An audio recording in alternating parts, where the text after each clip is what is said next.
La prophétie, livre 2, les deux mondes. Un roman autobiographique de Declan Reid. Avec les voix de Claudine Abdelkader et d'Alexandre Michalak. Avertissement. Ce livre audio contient des scènes érotiques explicites qui pourraient heurter la sensibilité de certaines personnes. L'écoute en est donc réservée à un public averti.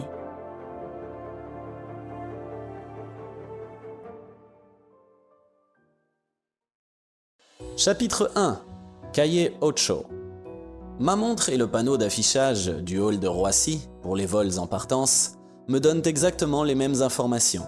Samedi 11 février 1984, 20h30, et le vol AA 1578, Paris-Miami, est toujours bien prévu pour 22h30. Cela devrait me rassurer. Il n'en est rien. Il y a bien une trentaine de minutes que je suis assis sur ce banc face au comptoir d'enregistrement d'American Airlines et toujours pas de Nathalie. Depuis que je la connais, elle n'a jamais été en retard à aucun de nos rendez-vous. Pour tout dire, elle est la précision incarnée, ce qui ne fait que raviver mon inquiétude. Il était 18h lorsqu'elle a appelé de chez elle pour me confirmer qu'elle attendait son taxi, ajoutant en manière de plaisanterie qu'elle n'oublierait ni mon billet, ni mon sac de cabine, ni ma valise. Cette valise que nous avons faite ensemble la semaine dernière. J'entends encore son rire heureux. Plus qu'une heure et je suis dans tes bras. Je t'aime.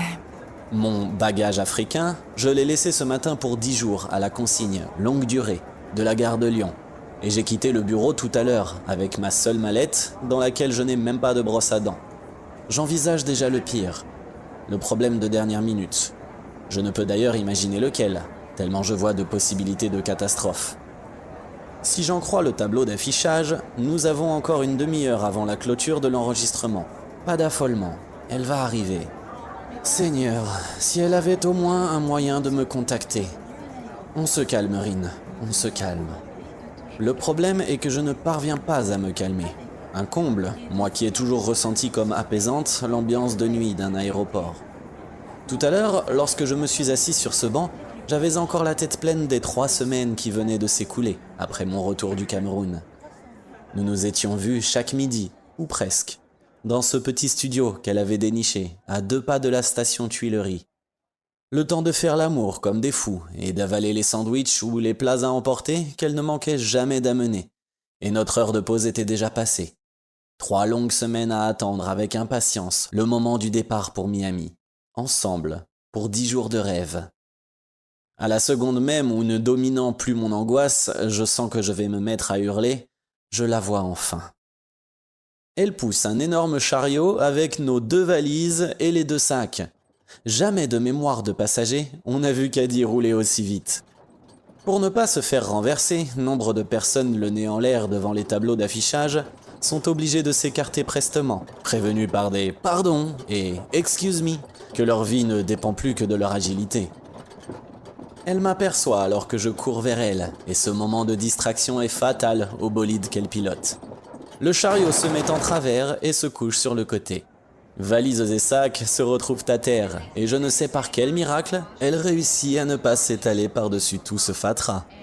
En fait, le miracle s'est matérialisé sous la forme d'un grand costaud grisonnant, en large imperméable mastic, les cheveux coupés en brosse, toute la dégaine d'un militaire ou d'un policier d'un film de série B. J'arrive à l'instant où son sauveur ramasse son sac et le lui tend. « Are you okay ?» De ce que j'entends de l'accent, sûrement un compatriote et vraisemblablement un Texan. Sourire gêné de Nathalie. « I'm fine, thank you. »« You're welcome. » Elle me présente d'un geste de la main. My friend. Le brave homme m'aide à redresser le chariot et à recharger les valises. Sa poignée de main me broie les phalanges. « Have a nice trip. » Je le remercie d'un signe de tête. Il s'éloigne avec un sourire digne d'une publicité pour dentifrice. Quelques secondes à nous regarder, incrédules, et, dans le même élan, nous nous jetons dans les bras l'un de l'autre. La prenant par la taille, je la soulève, la fais virevolter et la repose au sol, après 2 tours complets à lui picorer le visage de baisers. « Tu n'as rien ?» Non. Tout va bien, mais j'ai bien cru que je passais par-dessus le caddie. Sans ce cow-boy, c'est ce qui serait arrivé.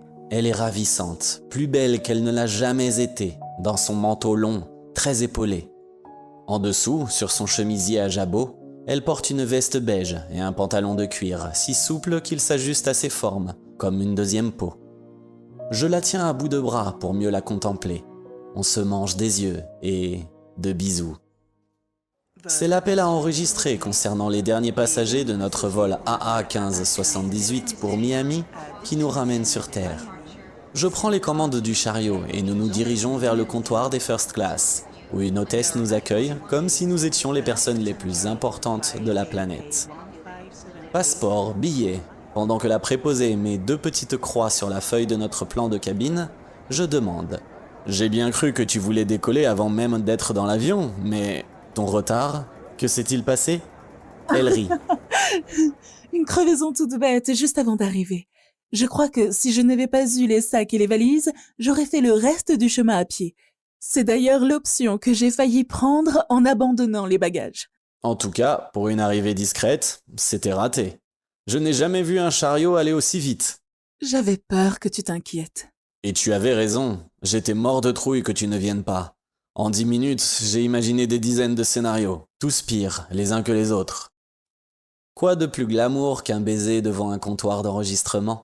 L'hôtesse qui nous tend nos cartes d'embarquement en oublie les formules d'usage et reste bouche bée, alors que je récupère les 2 cartons. Dans le salon First Class, nous n'avons pas bien longtemps à attendre avant qu'une autre hôtesse nous appelle à embarquer.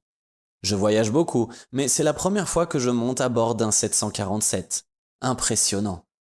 L'ambiance feutrée de la cabine de première classe nous accueille. 2 rangées de larges fauteuils cuir inclinables, en position lit, groupés 2 par 2. Éclairage très étudié. Un vrai salon volant. La chef de cabine qui nous reçoit nous conduit à nos places. À l'avant, à gauche. Nous sommes les derniers, et pourtant, la cabine est loin d'être pleine, ce qui présage un vol tranquille, où le personnel sera aux petits soins. Débarrassés de nos manteaux, qu'une jeune hôtesse va ranger dans une penderie automatique, après y avoir accroché le talon de nos cartes d'embarquement, nous nous laissons aller avec volupté dans les somptueux fauteuils de cuir, tandis qu'un steward range nos sacs dans les coffres au-dessus de nos têtes. Le décollage est prévu dans un quart d'heure, le temps de déguster quelques mini-toasts au caviar et une flûte d'un ruinard millésimé. Mon Dieu, il y a des moments où la vie est belle. Nous trinquons à notre amour. Ô temps, suspends ton vol, et vous, heure propice, suspendez votre cours. Nathalie m'interroge du regard. Que dis-tu ? Je lui répète les vers de Lamartine et lui explique que tout comme lui, j'ai un problème avec le temps qui passe. Elle me regarde en souriant, sa flûte levée. Ah oui, tu cites Lamartine. Logique, j'avais oublié. Tu n'as pas ton bac. Notre discussion littéraire est interrompue par les annonces d'usage et les démonstrations de sécurité précédant le décollage. L'hôtesse a débarrassé nos tablettes et les a escamotées dans les larges accoudoirs. Le roulage achevé, les moteurs montent en régime et la masse énorme du jumbo s'arrache du sol. J'ai tenu la main de Nathalie pendant tout le décollage, pas une crispation, pas un frémissement. C'est assez rare pour être noté. Je me tourne vers elle, les fossettes de son sourire et l'éclat de ses yeux. Là, je décolle vraiment. Le dîner est un moment de bonheur absolu. Nous nous mangeons des yeux pendant tout le repas, et nos baisers viennent ponctuer chacune des bouchées de ce petit chef-d'œuvre gastronomique. Nous dégustons notre café dans un état proche de la béatitude. Je n'arrête pas d'embrasser sa main, caresser son visage, ses cheveux. Je n'ai pratiquement rien bu en mangeant, mais j'ai l'impression d'être complètement ivre. Son parfum sans doute. Nous avons 11 heures de vol devant nous, et avec le décalage horaire, notre arrivée à Miami est prévue à 2 heures du matin, en heure locale. J'en fais la remarque à Nathalie. Tu te rends compte ? Quand nous arriverons à Miami à 20 heures, il sera 2 heures du matin pour nous. Elle rit. Je connais un excellent moyen de compenser très vite le jet lag. Ah, et lequel ? Sauter une nuit et faire une sieste d'1 heure après le déjeuner. Et tu as certainement une petite idée de ce que nous pourrions faire tout au long de cette nuit blanche. Son sourire en dit long sur ce qu'elle a prévu. As-tu entendu parler de la 8e rue ? À Miami, on parle autant espagnol qu'anglais et l'on entend plus souvent dire calle ocho. Je dois avouer que non. C'est la rue principale de Little Havana, le quartier cubain. À l'exception de l'extrémité ouest qui est résidentielle, ce ne sont que cafés, boutiques, restaurants et boîtes de nuit, le plus souvent en plein air, où l'on danse la salsa jusqu'à l'aube. Avec la dance country, c'est la meilleure recette que je connaisse pour ne pas dormir à condition de ne pas trop forcer sur le Cuba Libre. Mon air perplexe entraîne une question. C'est la vie nocturne qui te pose problème ou alors la country?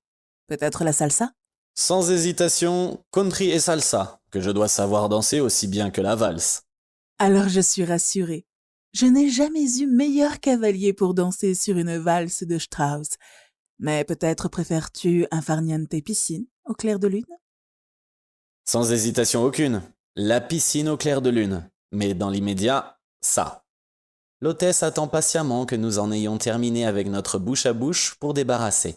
Un sourire, et nos plateaux disparaissent, escamotés par une main savamment manucurée. Pour la suite, c'est toi qui décideras. Tu es la mieux placée pour savoir ce qui est incontournable quand on vient à Miami. D'accord. J'ai une petite idée. Mais tu sais, je crois qu'il faudrait essayer de dormir en prévision de la nuit qui nous attend. La valisette de première classe offerte par American Airlines, outre les accessoires indispensables, contient aussi un pyjama. Nous nous isolons dans les spacieuses cabines de toilette pour nous changer, puis, revêtus des mêmes pyjamas bleus, revenons à nos fauteuils que les hôtesses ont transformés en lits douillets. Nathalie s'endort la première. Je contemple son visage détendu, le sourire heureux au coin de ses lèvres. Et dire qu'à cause de ma stupidité, nous avons bien failli ne pas être là.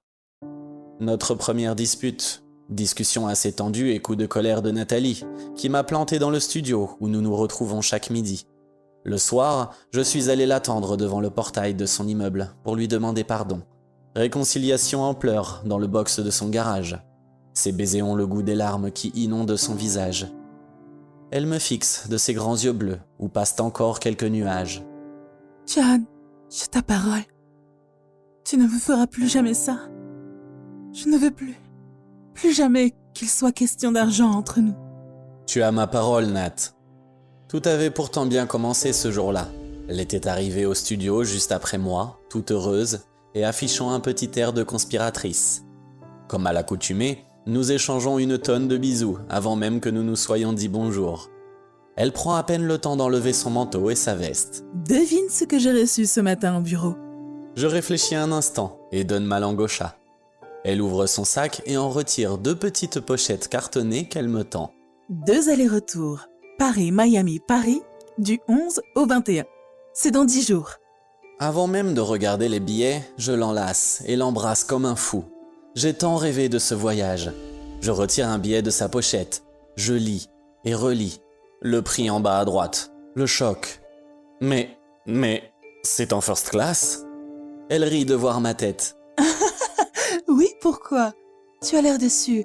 Je n'ai pas réussi à trouver un jet privé. En cette saison, ils sont surbookés. À son tour de faire une drôle de tête en voyant que je ne réagis pas à sa plaisanterie. Bien au contraire. Mais, Nat, bon, ce n'est pas grave, mais je ne pourrais pas te rembourser tout de suite. Elle fronce les sourcils. Me rembourser?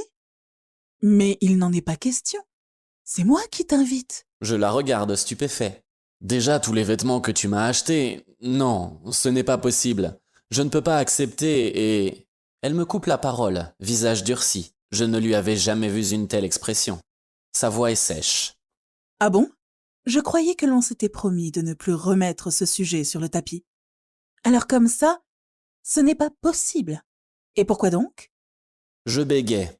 Mais parce que je suis un homme qui... De nouveau sa voix qui claque. Elle me fixe intensément. Si les rôles étaient inversés et que c'était toi qui avais les moyens de payer ce voyage, je devrais donc le refuser. Mais oui, mais non, ce n'est pas pareil. Elle enfile sa veste et à la volée, ramasse sac et manteau. Elle est déjà à la porte avant que je n'ai pu réagir. Ah oui, bien sûr, ce n'est pas pareil. Sans doute parce que tu as un pénis et des testicules entre les jambes. Attributs dont je suis dépourvu et qui font de toi un être supérieur. Elle n'a même pas fermé la porte. Complètement KO, je reste médusé, les 2 billets au bout des doigts. Je n'avais jamais vu Nathalie en colère, mais là, je crois que c'est très haut sur l'échelle de Richter. Je suis tellement sonné que ma seule réaction est de m'asseoir sur le lit. Mes doigts s'ouvrent, les 2 billets tombent sur le parquet.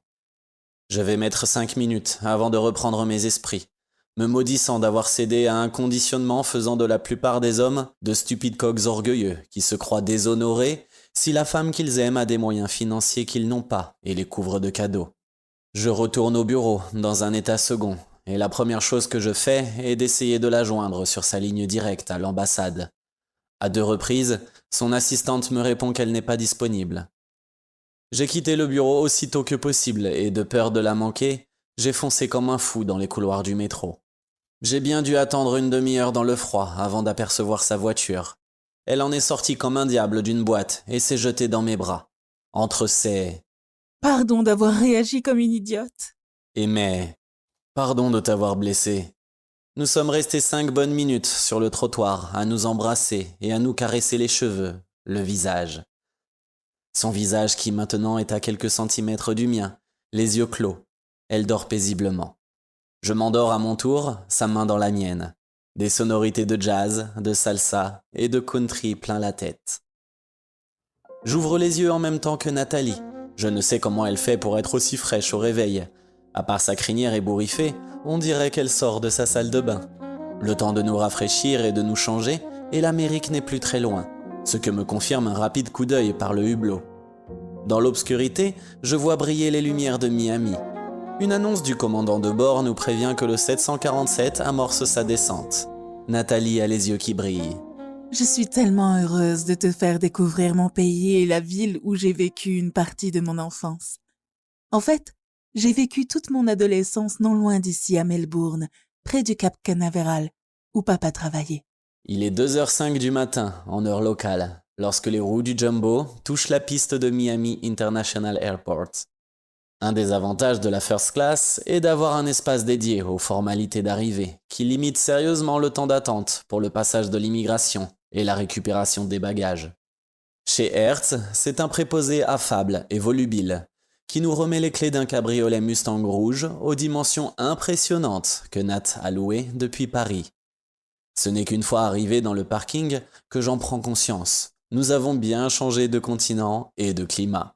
Hors des bâtiments hyper climatisés de l'aérogare, la chaleur paraît étouffante. Il ne fait que 23 degrés, mais le taux d'humidité doit avoisiner les 95%.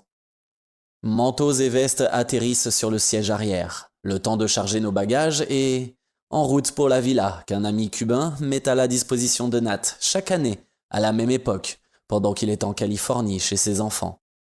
Dans l'avion, elle m'a longuement parlé de ce vieil ami de ses parents. Il l'a connue petite fille et la considère vraiment comme de sa famille.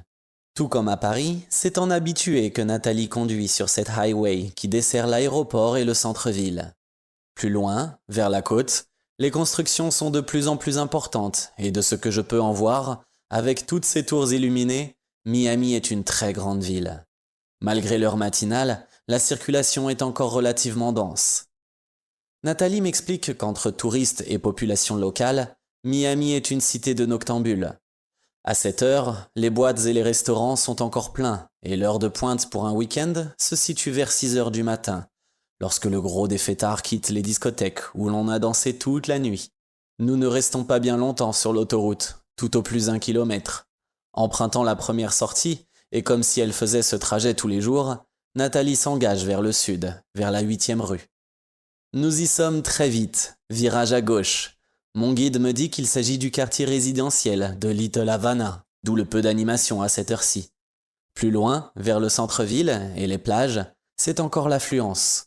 Après avoir ralenti, elle se déporte sur la voie de gauche et s'arrête devant le portail d'une villa que l'on aperçoit derrière les arbres d'un jardin à la végétation plutôt fournie. Comme s'il nous attendait, un vigile sort par le portillon et s'avance vers nous. Nul doute qu'il nous a identifiés. Un sourire, un bref salut et un signe de la main à son collègue resté à l'intérieur. Le portail coulisse sans bruit sur son rail. Nathalie connaît manifestement les lieux et stoppe sur un petit parking à gauche de l'entrée principale de la maison. Nous avons à peine le temps de descendre de voiture et d'ouvrir le coffre, qu'un homme au teint brun et aux cheveux gris se précipite à notre rencontre. Nathalie lui tend la main. Fernando, buenos días. ¿Cómo estás? L'échange se poursuit en espagnol, langue que Nathalie maîtrise aussi bien que le français, le gaélique et sa langue maternelle. Bonjour, madame, monsieur. J'espère que vous avez fait bon voyage. Je m'occupe de vos bagages. Si vous avez soif ou faim, j'ai préparé un plateau dans le séjour. Merci beaucoup, Fernando. Mais avec le décalage, nous attendrons l'heure du déjeuner pour manger quelque chose. Très bien, madame, je préviendrai Inès. Le samedi, elle arrive à 10 heures. Elle vous préparera un petit déjeuner. Merci, Fernando. Nous verrons avec elle. Bonne nuit. L'intérieur de la maison est aussi luxueux que le laissait présager l'extérieur. Tous les sols sont en marbre, entrée spacieuse, distribuant un bureau et une bibliothèque, séjour immense avec de larges baies donnant sur une terrasse, au-delà de laquelle une très grande piscine, encore illuminée, n'attend que nous. À l'étage, la chambre d'amis est au fond d'un large couloir. La pièce fait au minimum 50 mètres carrés. Lit king size pour le coin chambre, canapé cuir, table basse en bois massif et mini-bar pour le coin salon où nos sacs et valises ont bien été déposés par Fernando. La salle de bain est à l'unisson avec une superbe douche à l'italienne et un grand jacuzzi en marbre. Le dressing, quant à lui, pourrait contenir tout le stock d'une boutique et il resterait encore de la place. Une immense baie prenant toute la largeur de la pièce donne sur un balcon si large qu'il s'apparente davantage à une terrasse. La terrasse donc est meublée d'un salon de jardin en teck et surplombe directement la piscine sertie comme un saphir dans un superbe jardin tropical. Tout au fond, à quelques 200 mètres, un mur d'une hauteur imposante clôt la propriété. Le même que celui donnant sur la rue.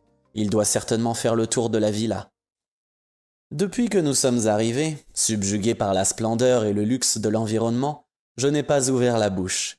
Nathalie non plus d'ailleurs. Elle m'observe en silence. Je m'approche, lui prends les mains. Je ne sais pas quoi dire, c'est somptueux.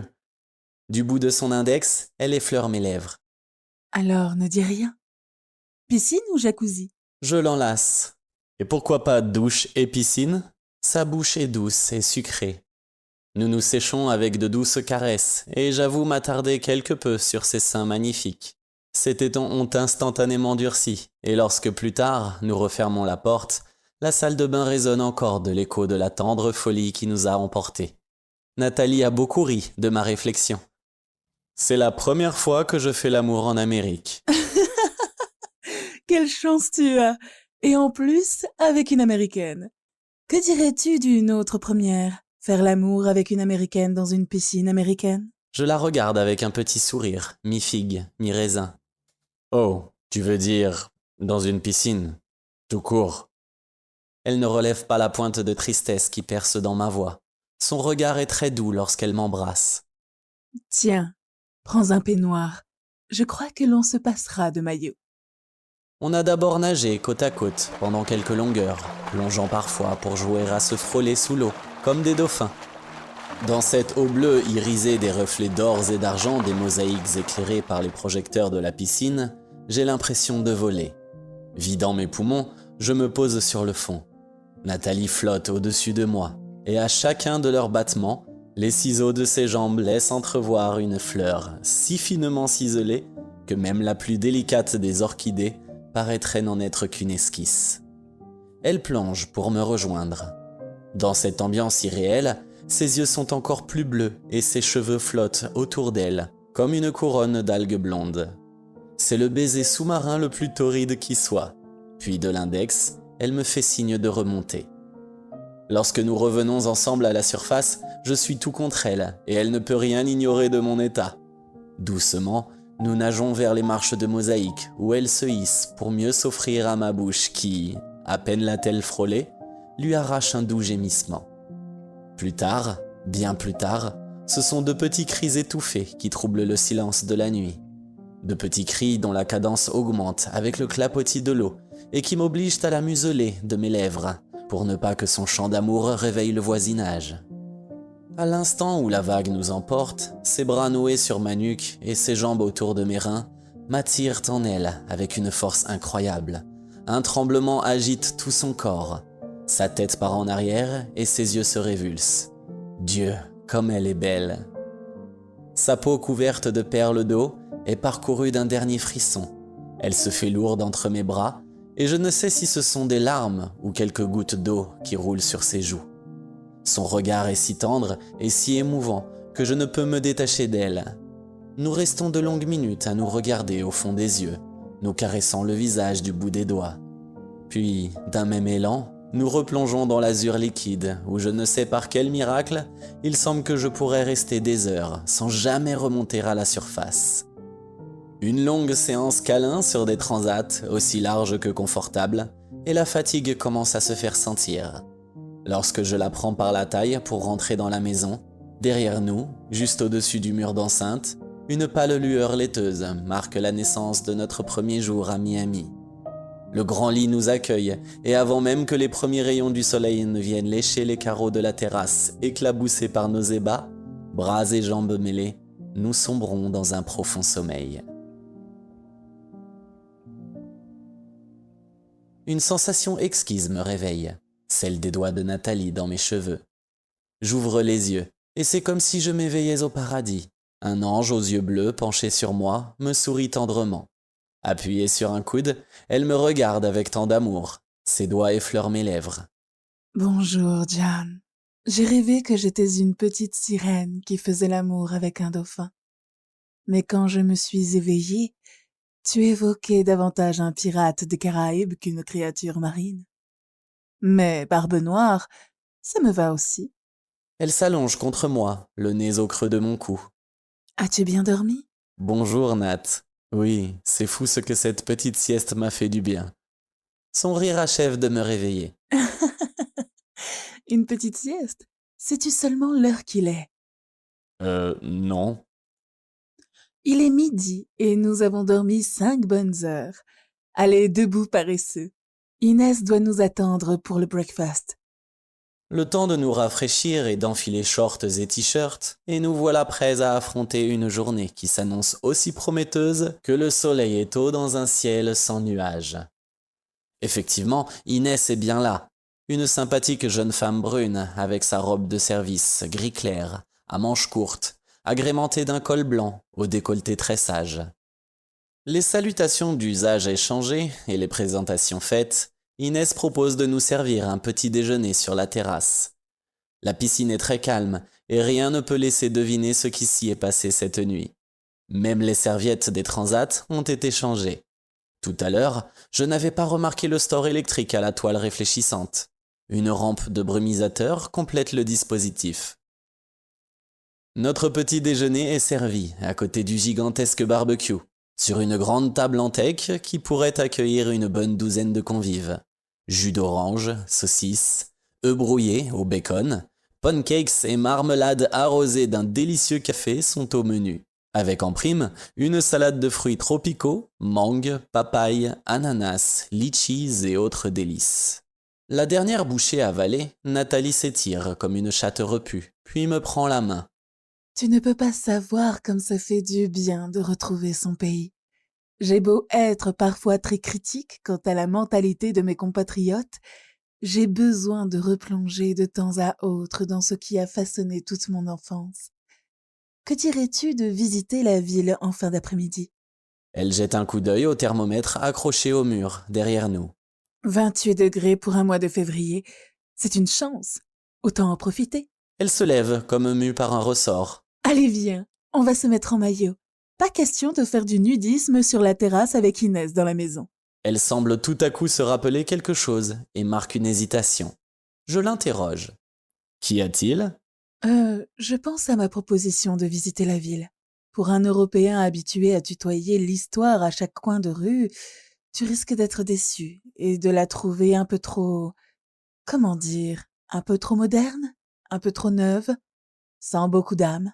Je suis certain qu'elle en a une. À toi de me la faire découvrir.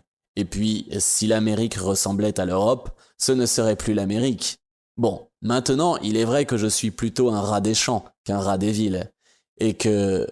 Elle fait des yeux ronds. Un grand point d'interrogation peint sur le visage. Un rat des champs? Un rat des villes? Je ne comprends pas. Je lui explique. La fable de Jean de La Fontaine. L'expression passée dans le langage courant. Elle fait une moue dépitée. Et moi qui croyais parler français correctement? Je lui souris, prends ses deux mains, les embrasse l'une après l'autre. Si je voulais imiter le langage du XVIIIe siècle, je pourrais dire « Plût au ciel que je pratiquasse l'anglais aussi bien que vous le français, madame. » Elle rit comme une folle. Mon Dieu, c'est vraiment du français, ça? Oui, mais à la mode d'il y a 3 siècles. Bien, si maintenant on plongeait dans une piscine du XXe, elle m'entraîne par la main vers les escaliers. Maillot et peignoir de bain, je suis prêt en 5 minutes, alors qu'elle s'attarde dans la chambre. Elle est dans le dressing, dans lequel je l'entends ouvrir les tiroirs, l'un après l'autre. Sans doute le choix cornélien du maillot. Ne m'attends pas, descends, j'arrive tout de suite. J'obtempère sans discuter. Arrivé près de la piscine, je remarque que les transats ont été déplacés dans un coin, l'endroit le plus frais, où le soleil ne donne sans doute jamais. Je me débarrasse de mon peignoir, étale une serviette sur chacun des transats et pose mon appareil photo sur une table basse. Je n'ai pas le temps de m'asseoir, la silhouette de Nathalie s'encadre dans la baie qui donne sur le séjour. C'est le même choc que lorsque je l'ai vue pour la première fois rue d'Onou. En même temps que mon estomac se noue, une violente crispation me prend le bas du ventre. Elle est magnifique, splendide, merveilleuse, délicieuse. Mon Dieu, aucun mot ne peut décrire tout ce qu'elle est en ce moment précis. Consciente de l'effet produit, elle s'immobilise un instant dans l'encadrement de la baie, puis lentement, de sa démarche de danseuse, vient vers moi, son peignoir à la main. Elle porte un maillot une pièce, rouge carmin satiné, au soutien-gorge plissé, très sage.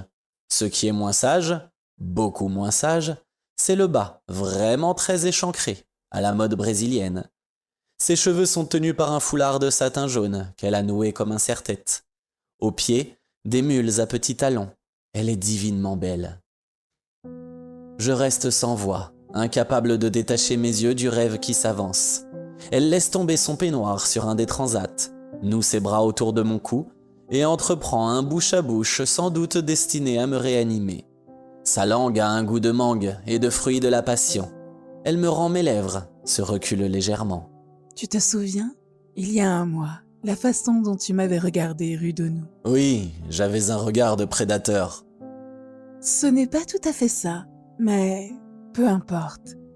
Là, tes yeux sur moi, tu m'as fait éprouver les mêmes sensations. Je passe ma main sur sa joue, dans ses cheveux. C'est aussi exactement comme ça que tu viens de me regarder, parce que j'ai ressenti la même chose qu'à Paris, celle d'une main invisible me broyant les organes. Elle fait les yeux ronds. Les organes? Tu veux dire? Oui, c'est exactement ce que je veux dire. Elle rit, s'allonge et tapote la place à côté d'elle, m'invitant à la rejoindre. Jesus Lord, j'espère qu'il n'y aura pas de séquelles. Je ris et caresse ses lèvres du bout des doigts. Je lui vole un baiser et prends l'appareil photo. Sais-tu pourquoi beaucoup d'Africains refusent de se laisser photographier? Non? Dis-moi. Parce qu'ils pensent qu'avec leur image, on capture leur âme. Ai-je la permission de capturer ton âme? Elle prend une pose très sensuelle. Oui, my French lover. Capture-moi tout entière pour te souvenir où que tu sois que je suis et ne serai jamais qu'à toi.